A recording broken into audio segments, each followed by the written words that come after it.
Live வீடியோவாகவே எடுத்திருக்கேன். மேம்க்கு 6:55க்கு நம்ம ready பண்ணி அமிச்சோம். அவங்க அகெயின் நமக்கு ட்ரெஸ் சேஞ்சுக்கு நைட்டு 10:54க்கு தான் நம்மக்கிட்ட வந்தாங்க.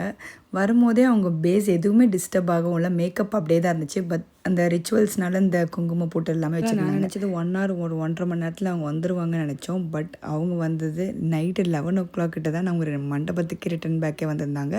நிறைய ரிச்சுவல்ஸ் வந்து அவங்க வீட்டு சைடில் நடந்தாலும் நம்ம எதுவுமே அங்கே சொல்ல முடியல. That's okay. நான் வந்து இது எப்படி எடுத்திருக்கேன் அப்படின்றத லைவ் டெமான்ஸ்ட்ரேஷனாகவே உங்களுக்கு காட்டியிருக்கேன். குங்குமம், சந்தனம் எல்லாத்தையுமே நம்ம ரிமூவ் பண்ணும்போது அந்த பேஸ் எந்த ஒரு டிஸ்டர்பும் இல்லாமல் பண்ணியிருக்கோம். அதில் நான் ட்ராகும் பண்ணியிருப்பேன். இந்த வீடியோவில் நான் உங்களுக்கு அதை லைவாகவே நான் எடிட் பண்ணாமல் இப்படியே போட்டிருக்கேன். நீங்கள் பார்க்கும்போதே உங்களுக்கு தெரிஞ்சிருக்கும்னு நினைக்கிறேன். அப்படி பண்ணும்போது நம்ம பேஸ் எதுவுமே ஆகலை, அந்தளவுக்கு ஸ்ட்ராங்காகவே இருந்தது.